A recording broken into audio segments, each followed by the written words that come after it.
Kim Dwinell. I'm the author of the Surfside Girls series. So welcome to San Diego Comic-Con at home. You know what? Really, honestly, I'm so over Zoom panels and all that. Let's just go surfing.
Hi, I'm Kim Dwinell. I'm an illustrator, animator, professor, and I'm a lifelong surfer and lover of the ocean.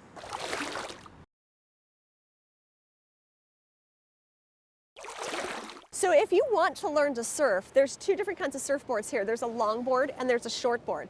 If you're learning, this is probably your best bet. A longboard has more surface area, easier to paddle and catch a wave. There's just more of it, right? So this is your better bet. You're going to be catching more waves.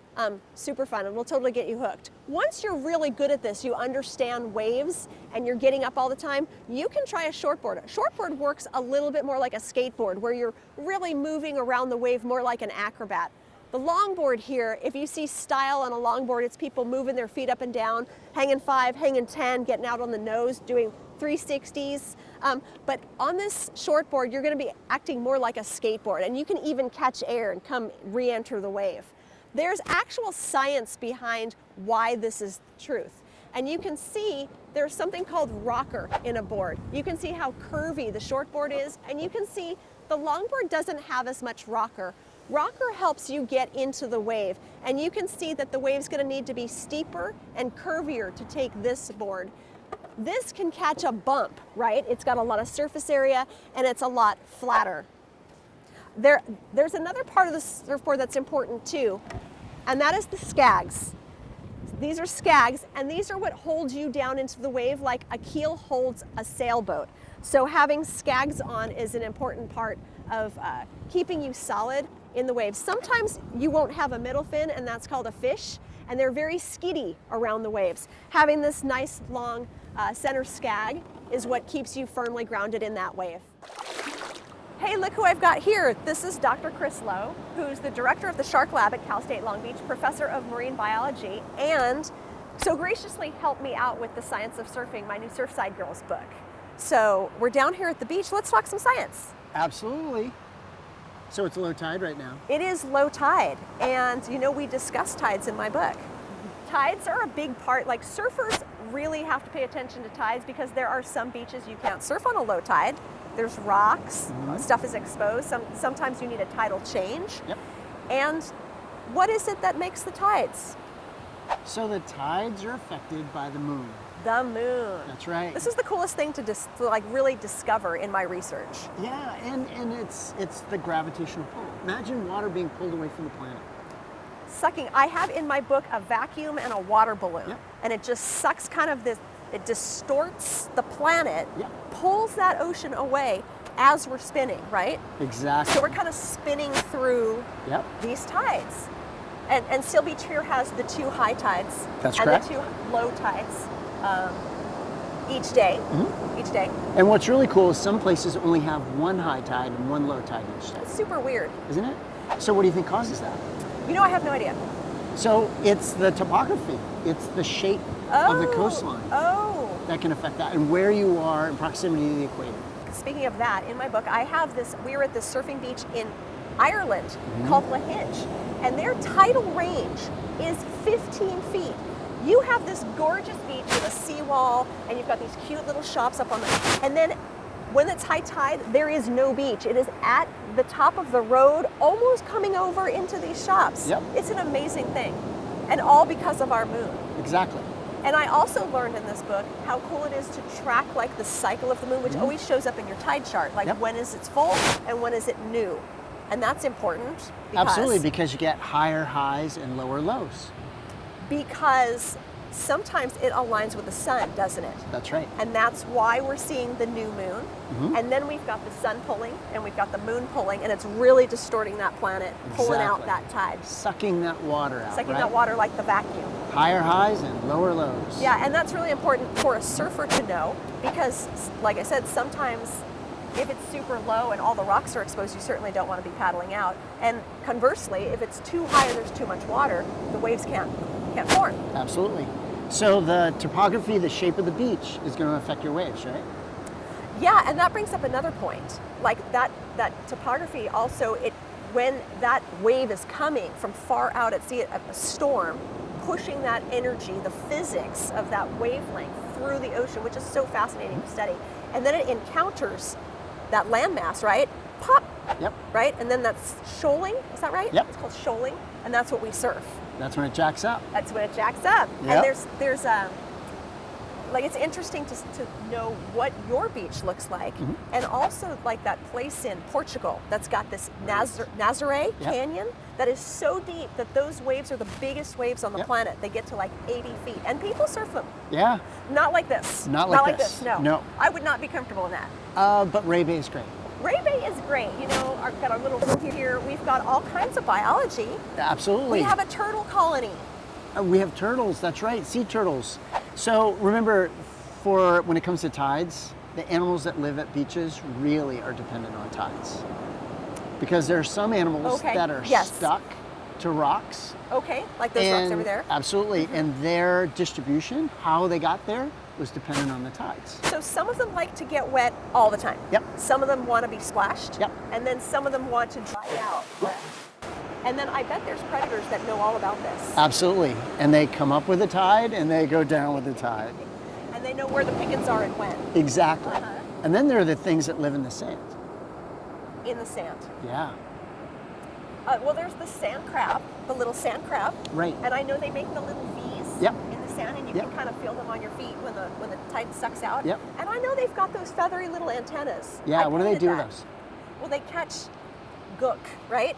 And gook is good if you're a sand crab. If you're a sand crab. I'm not sure I love gook, but yeah, they got those feathery things, and then they have the feathery little mitts too. Right? Yep. Exactly.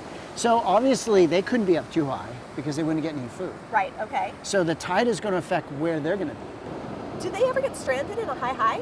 Like the high tide, they come really up, and then when it goes back down, it never comes back up that way. That would be tragic for them, They right? could get stranded. So when the tide comes up and the tide starts going back down, they're going to want to move back down. So they're mobile. Unlike a barnacle that's stuck to a rock, it can't move. Okay. So if it's in the wrong place, it's in trouble. It made a bad choice. Exactly. But the sand crab can move down. But the danger is, if it's out and it's moving, it can be seen. Someone wants to eat it. Exactly. I think this, the world, doing this study and about how biodiversity works and all that, it really does seem like everyone's got an eyeball out for who can eat who. And I mean, I guess that's how it is. They don't have Vons or a grocery store.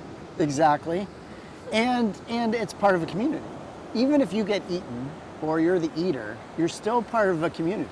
And that brings up a good point. Like this, I love the ocean so much, and the ocean is so big and beautiful, and it connects us really across the planet. And anywhere it shows up on land, it kind of presents with all this different biodiversity.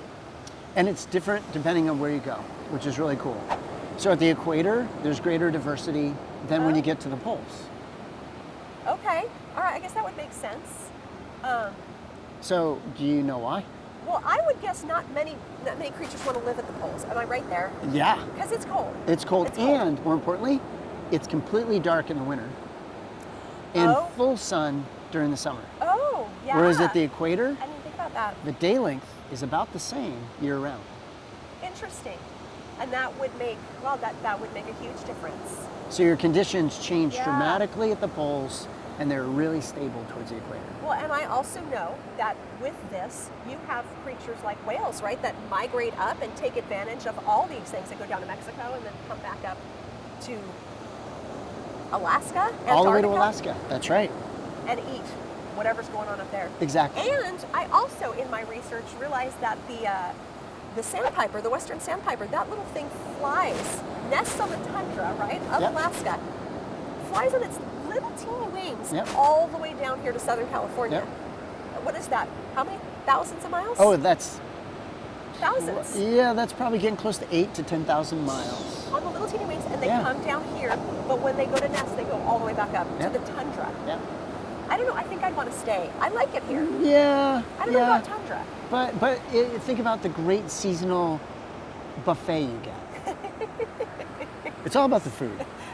That's what I have come to learn in this research. It is sort of all about the food.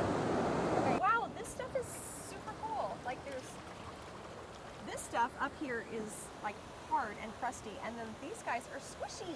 And So- look, there's crabs. Yeah. So these are barnacles, right? So barnacles actually attach to the rock when they're babies, and they build a shell around it. And believe it or not, it is related to a shrimp. It's related to a shrimp. So Yeah. I'm really not. Am I going to see any of this stuff out surfing? Any of this Hopefully stuff? not, because if you're hitting this when you're surfing, you're going to be in trouble.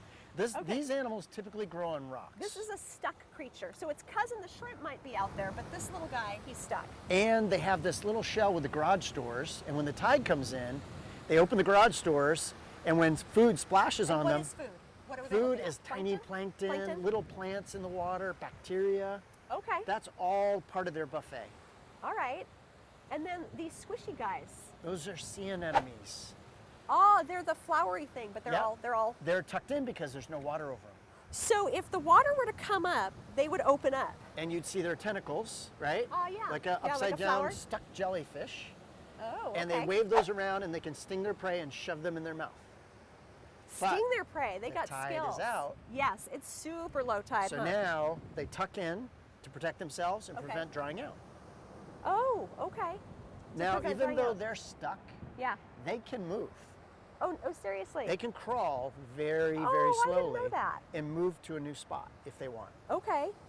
And this green stuff here, this slippery stuff, is this kelp? Is this This some is- sort of algae? Yeah, this is algae. It's algae. And okay. algae is basically, it's a protozoa. This is the same sort of algae as the Macrocystis Yes. that I do see when I'm out there in Yes. the kelp forest, Yes. right? So this basically is a species of algae that only gets about that big. Oh, this is it. Yep. And this is Okay. known as a green alga. Okay. So it's a green algae. And a lot of the crabs feed on this. You'll see the Sally Oh. Lightfoots coming over, Yeah. Oh, okay. and they'll do surf and turf, right?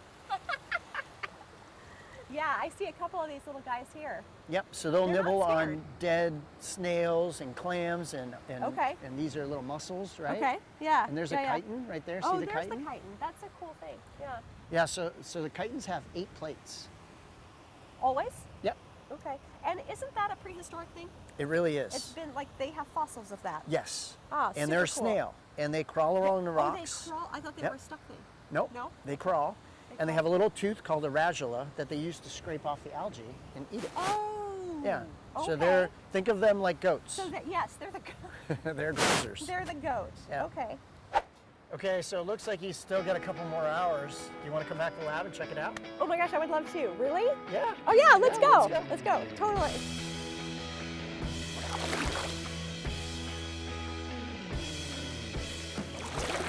You've been in the Shark Lab I before. have. This is one of my favorite buildings on campus. So amazing. It is really cool. It's nice having a facility that we get to design that Oh, is gotcha. designed to meet our needs, which is great. Wow, yeah. Like when you're in a marine lab, things flood all the time. So it's really important they have good drains in the floor. Makes sense. That's important. Okay. And of course, we have new toys. You want Oh, to see some? yes, Check- please. Check this one out. So this is my pride and joy. This is an autonomous underwater robot. An underwater robot, and what does it do underwater? It can swim and chew gum at the same time, which is something we can't. So on the nose, it has a whole set of environmental sensors. It Okay. can measure oxygen concentration in the water. It can measure turbidity, how turbid the water is. Okay. It can measure pH. It can measure conductivity, which tells us how salty the water is. Okay. and temperature and depth. Okay. So then what we can do is put video cameras on this. It's got an ear, so it can listen for our tag sharks. And so are you like remote controlling this around somewhere? We can, Yes. but we also give it a mission. We say, okay, Okay. we want you to go to this place, this place, this place, and then we want you to go out and do a lawnmower pattern throughout Okay. this habitat. All right. And while you're doing the lawnmower pattern, we want you to dive up and down between the surface and the bottom. So Okay. we give it instructions, we give it coordinates on where to go, Okay. and then we say, go mow the lawn. Okay. And then 6 hours later, it pops up and it has Wow. Wi-Fi. Okay. So it sends us a signal saying, I'm done, Done. come get me. Okay. And then we go pick it up. Nice. And so it's doing all this stuff for water, and it's also tracking your sharks. Yeah, so we can also trick this thing out with hydrophones, which listen for sound. Okay. And we can put a hydrophone on the nose and a hydrophone on the back. And then when a tag shark is swimming around with a transmitter on it, and that transmitter produces a sound that radiates out like a donut. Okay. As that sound radiates out, if it hits this hydrophone before this hydrophone, the robot knows that the shark is somewhere over here. Okay. And then, And it sends you back information telling you like, hey, there's a shark here. or it does it on its own. Okay. Like we don't have to need that information. It goes and finds it. You find the shark, you follow the shark, but don't get too close to the shark. Because sometimes the sharks can hear it because it has a propeller, it makes Oh yeah, noise. yeah, yeah. And It's a beautiful thing. It Like, really it's a is. really pretty thing.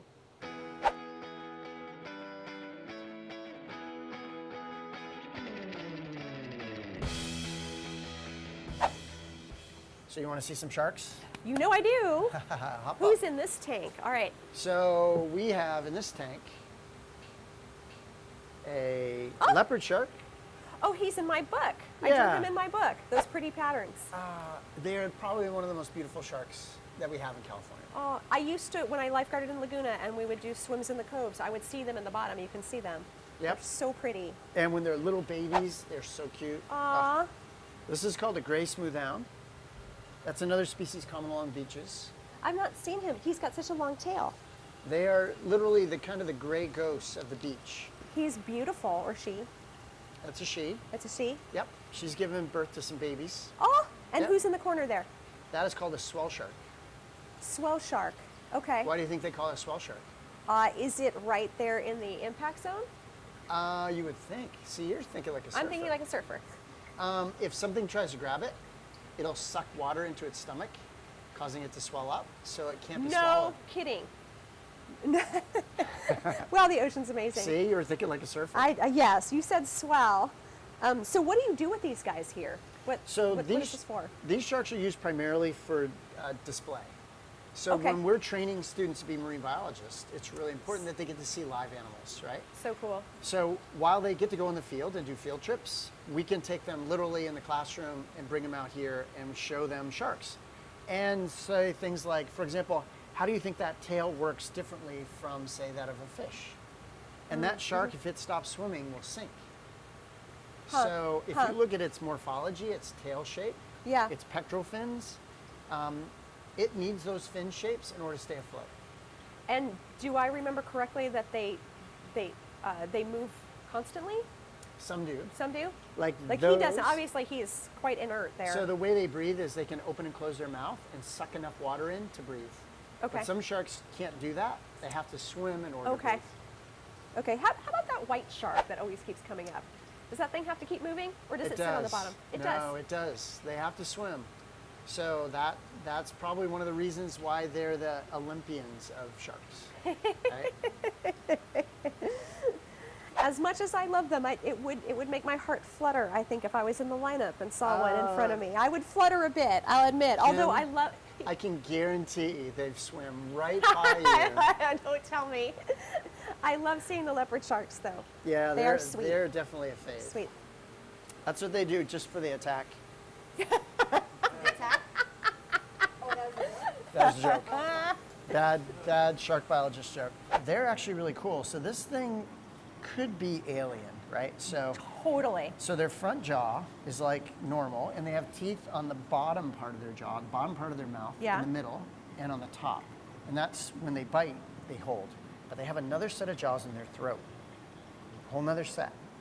So as something comes in, they use the second set of jaws to grab it, and then they use the second set of jaws They have to a second set of jaws in their jaws? In their throat. In their throat? In their throat. No way. That is like an alien. Yes. So they are definitely like a weird alien fish. It is so cute though. It's so charming. They are. They're just charming. And then you tell me that like it has multiple jaws like It has alien. multiple jaws. But hey, Yeah. kind of like a cat. Like your house cat's so sweet, and then it beheads mice and bats around birds. Yeah, exactly. But that's what it does. that's what they do. The other really cool thing about these animals is they have hundreds of vertebrae, Vertebrae. right? So the more vertebrae you have, the more flexible you can be. Right? Okay. So they look at, it's already winding its Yeah, yeah. body through the Yeah, brick, yeah. right? Okay, so let's say it wants to take a bite off something that's too big to swallow. Okay. How do you think they do it? Oh, I have no idea. It doesn't wrap it, does it? It's not like a snake. Sort of. Does it? So one thing it can do is spin. So it'll bite on something and then it will spin like Like a an corkscrew. alligator? Yep. And Ah. tear things off. The other thing it can Oh. do is throw an overhand knot into its body and run it all the way down to its head. No kidding. And use that as leverage to, It can knot itself? yes. We're out in the ocean yesterday at Doheny, and there's like 100 pelicans came and sat, and they're all eating fish, and they're coming up with fish, and they're diving all around us, and boy, it was magical. And I thought to myself, you know, they're eating a lot of fish. Who else is eating these fish? And like as a surfer, I don't know, should I be worried? So, not really. Okay. Well, you know what a bait ball is. I do know, it's in my book actually. I have bait ball in my book. I'm fascinated with them. Okay, so you've got a bunch of fish that live in a school. Yes. And they're out there eating plankton and things like that, making Okay. their living. And Okay. then a fish comes from beneath them Yeah, yeah. and tries to eat them. Okay. So that pushes all the school up to the surface. And we're talking about a bunch of fish. We're talking about millions. Millions of fish, millions of little bait fish. All hanging out together because there's safety in numbers. Got it? Okay. Lots of food out there, and then fish are coming at them from below, which push them up to the surface. And then those pelicans I are going, see. look at that cloud down there. Oh. I see And dinner. I know in my book, I put that they can dive from great heights because they can see, and they've got like that bubble wrap stuff in their chests. They can blow up air sacs and dive and get fish. So we're watching this unfold in front of us. It's amazing. It's truly amazing, right? So that's the food chain in action, right? that is the food chain in action. So we had the plankton, we got the little bait fish, we got the big guys coming up from the bottom, and what, maybe seals. Sure. How about sharks? Well, sure. I mean, it's the ecosystem, right? So you've got plankton, you've got Yeah. big fish eating those, you've got bigger fish eating those, you got pelicans, you got seals. Maybe right? something bigger? I didn't see any Maybe. dolphins. I didn't see any dolphins. They'll take their turns. Okay. Everybody takes their turns. So- and the key is there has to be enough fish out there, Okay. right? All So right. if there are no Okay. bait fish Yeah. and there are no bait balls, there's no pelicans. So what we're saying is that shows that the ocean's really healthy, and that's good. Like the ocean's functioning as it should. Exactly. And as a surfer out there, because I thought to myself, like, this is really cool. I'm really excited that I get to experience this. Do I need to pull my feet up? Like, are they? So- how interested is the shark in me? Exactly. So keep in mind, seeing a bait ball when you're out in the water is awesome, right? Totally. There's birds diving, Totally. it's splashing, it's excitement, right? But you on a surfboard actually provide cover. So a lot of times the bait balls will come to you Oh. and they'll try to hide under you. Oh. And then your feet are dangling in the water and things are charging through and you don't want your foot to get mistaken for a fish. Oh, good thought. Okay. So- So I have to be a little bit cautious Around bait balls. around bait balls. And if bait balls start to form around you, it's time to pull arms and legs up. Just for safety. Okay, so as I'm paddling in, I was at Doheny yesterday, like I said, and like there's so much, there's all the rocks and the tide pool kind of things, Yep. and I was seeing that like there were sea stars, and I saw sea cucumbers as the tide's going out. Super cool, and they Yep. get huge. They do. They get huge, and I know that you've got some in here. You've got some. We do. Yeah. We do. Okay. And they love to eat mussels. They love to eat Oh, okay.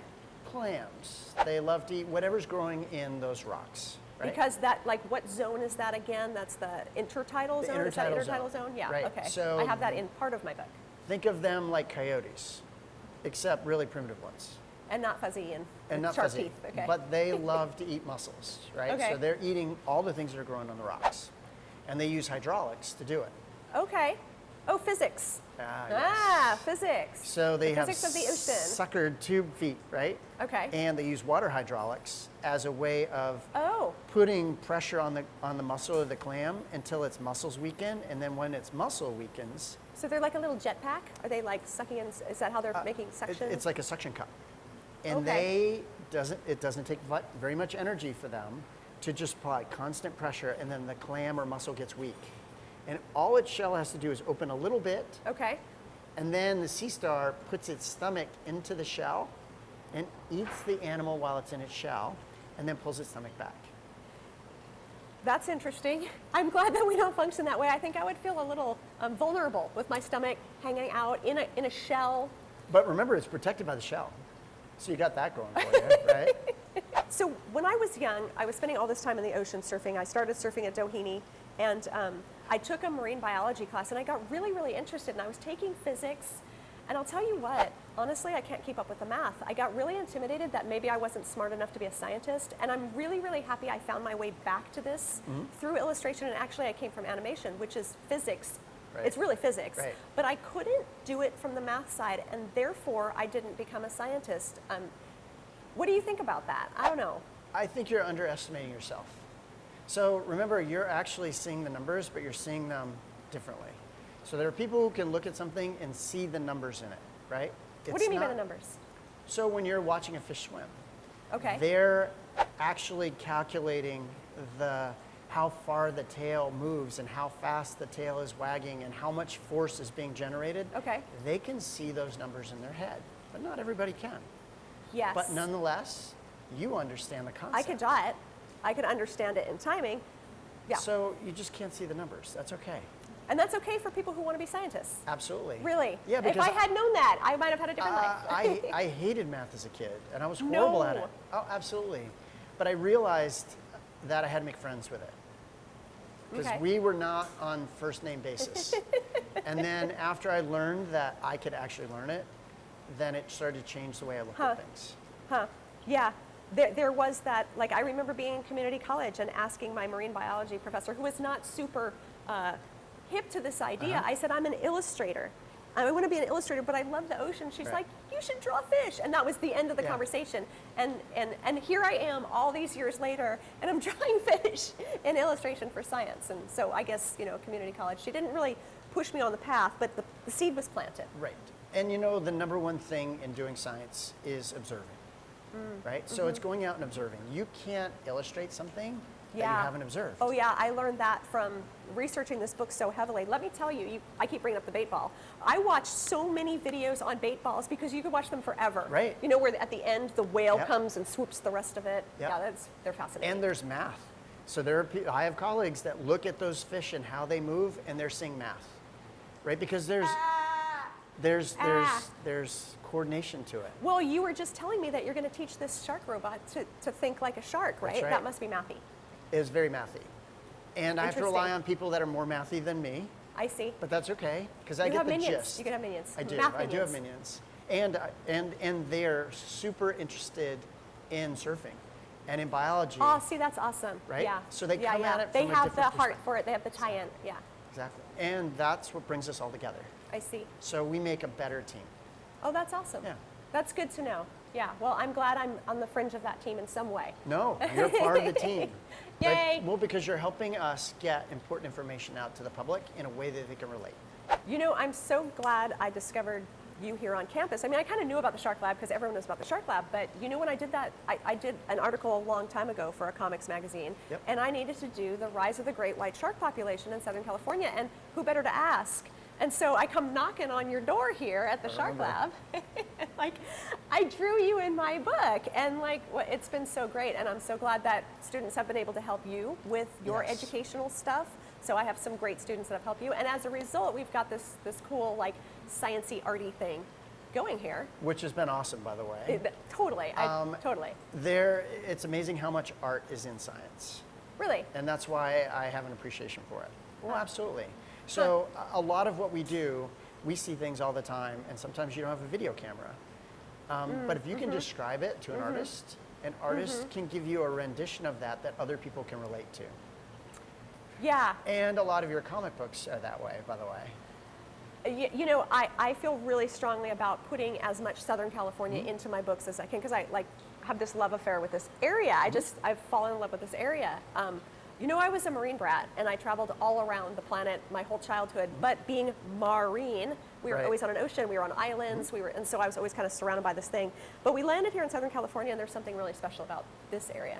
And so, like, my ability to try to put this stuff in a book and then have you check it, it makes me feel good, because let me tell you, I was a little bit nervous, because I'm an author, I'm an illustrator, I'm a surfer, you know, I'm a water girl. But I'm not a scientist, and I did a ton of research and did my best, but it was really great that I could have you here to make sure that I crossed my T's and dotted my I's. And you did a really good job. Thank you. So Thank you. A lot of times you have a perspective that most of the public has, right? So as a scientist who's trying to educate the public about what's out there and why we should protect it, sometimes I don't have that same perspective, and therefore it's hard to relate. So I can see that, yeah. have a perspective that most people do. Right. And if I can get you to understand those things, and you can reflect it in your book, that means there are going to be a whole generation of young Americans that will come up that will understand it better. Understanding it from the science point of view. And at an age where maybe we can build that enthusiasm and desire to learn. Yeah, I think our oceans are so super important, and being a surfer and being out in it all the time, I stand up, paddle, I kayak, I like in it all the time. And you can see its changes, you can see it as the living organism it is, and it's heartbreaking when you know that there's, you know, you can't surf the river because it's polluted. You can't surf after a rain because we're washing out all this crud into the ocean, and that we feel that as surfers, and you would feel it as a scientist, kind of the same thing but different. And so we're both trying to get the same message across, I think. Exactly. And the hard part is sometimes we've become so disconnected from nature, right? So people go out and they think the ocean is mine. Like it's my playground, and they forget that other organisms live there. And the things that we do in our playground can be pretty bad. So once people start having appreciation for the animals that live there, maybe they'll take better care of it. There is a quote I started the book with, and it has to do with, like, you know, we're only going to understand what we are taught, and we're only going to love what we understand. And so there's this chain that happens that, like, once you wake people up to, like, this is magic, and you should totally appreciate this. And once they buy into that, because it is magic, I mean, like your little tanks here, I'm getting giddy just watching all this stuff, right?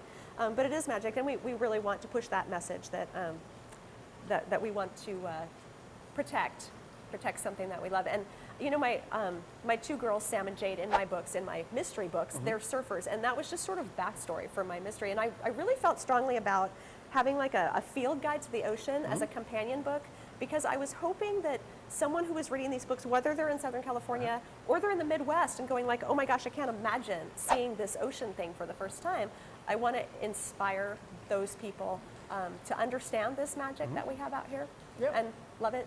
And the thing that I like about it is there's a realism to your art, right? So things look real enough that even if they're out and they see it, they'll recognize it. Hopefully, That's important, because you know it's good to be able to get them to understand some of these concepts and to understand the animals that they'll be sharing the ocean with. But what good is it if they can't recognize them? Yeah, I did. And what I tried to do with this book is I made like an appetizer, because I mean, the ocean is infinite. People have asked me in interviews, you know, how did you decide where to start? It is infinite, and I thought I have to start in my fictional Surfside, which is really Southern California. I figured I'll start right here in stuff that I would encounter on a daily basis, because I needed some sort of place to start. And then from there, it's just little bits of physics and little bits of biology, hopefully enough like of a soundbite, a little morsel that a person can understand and not be too overwhelmed with. Because it can be overwhelming, I think. So there's so much ocean. You're saying your book's like a gateway drug. That's correct. To knowledge. It's a gateway drug to knowledge. Yes, I hope so. And I love the ocean.